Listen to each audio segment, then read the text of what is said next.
Mais ce dont on parle peu aussi, c'est de la population civile. C'est-à-dire que vous avez des personnes qui ont été violées, puisque le viol n'est pas exclu de la liste des crimes qui donne le droit à bénéficier à cette liberté conditionnelle. C'est comme ça qu'ils l'appellent.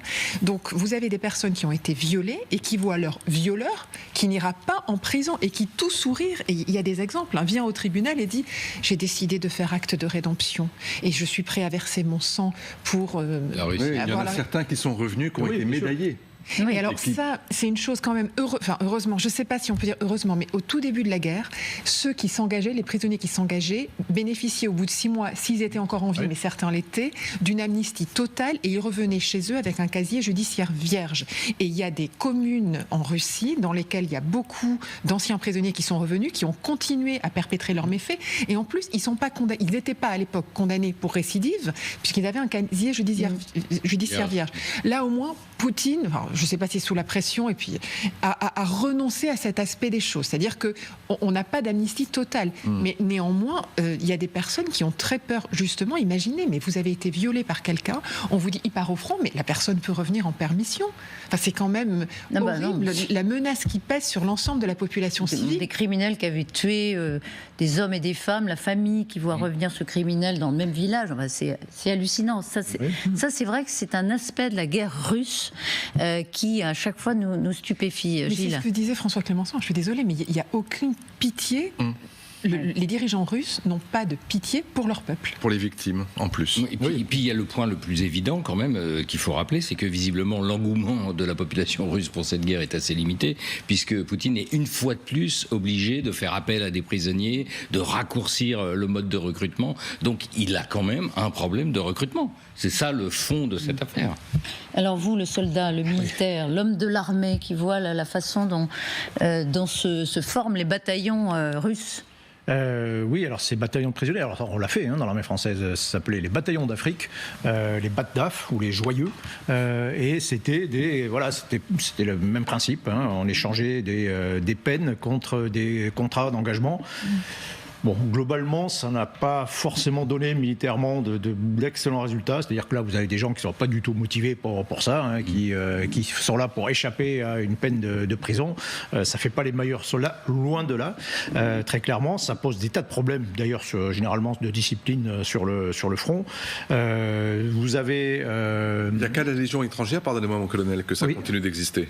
Ça continue. Alors, il ne faut pas en exagérer, c'est-à-dire qu'ils ne prennent pas n'importe qui, quoi. Oui. Mais, par exemple, il y a eu une période dans les années 90, après la chute du mur et la fin de l'Union soviétique, où il y a eu énormément de gens qui sont venus d'Europe de l'Est, qui sont recrutés dans la Légion, et ça a été certainement les pires recrutements que la Légion étrangère a connus, parce qu'on est tombé sur des gens qui étaient souvent, effectivement, issus du milieu criminel. Enfin, c'était...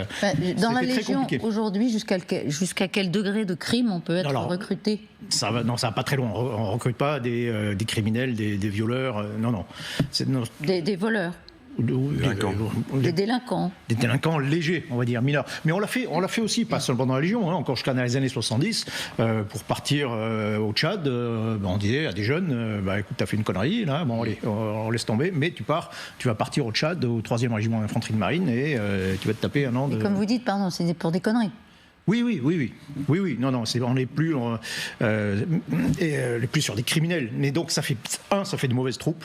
Ça pose des tas de problèmes sur le front. Ça posera des tas de problèmes aussi à la population ukrainienne environnante de ces unités. Ça va être, je pense, que ça va être assez compliqué pour eux.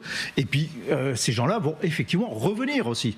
Je parlais des bataillons d'Afrique français qui étaient en Algérie. C'était une pépinière de réseaux de criminels lorsqu'ils sont revenus, quoi. Ça a constitué de véritables gangs qui se sont perpétués après, notamment en arrivant à Marseille. La plupart des criminels des gangs de Marseille, c'était d'anciens Batdaf. Donc là, ces gens-là vont revenir dans la vie civile plus rapidement que prévu, a priori, et ça va être très compliqué. Ça va être pire pire qu'avant, en réalité. Alors, Je voudrais ça juste rebondir. confirme la logique du hachoir à viande, ça confirme, vous disiez, le besoin. Il y a une personne, je vais la citer, elle est fondatrice d'une ONG qui défend les détenus et qui estime à 150 000 depuis le début de la guerre le nombre de détenus qui ont pu être sortis des cellules ou des palais de justice. C'est énorme, 150 000. Il y a des prisons vides en Russie désormais et on voit que le nombre de prisonniers qui était, je crois, autour de 350 000 en juin 2022 est désormais plutôt autour de 249 000. Il y a une chose qu'a dit le colonel Michel Goya sur laquelle je veux insister, c'est aussi un signal envoyé à la population ukrainienne. On dit aux femmes ukrainiennes, on vous envoie des armées de violeurs. Et je suis persuadée que Poutine fait ça à dessein. Et c'est d'une cruauté incroyable. Il y a d'ailleurs eu un excellent article dans Le Monde sur le traumatisme des femmes ukrainiennes dans un pays où on a du mal à parler de ces sujets. Il ne faut pas oublier que la population civile est visée par le Kremlin depuis le début.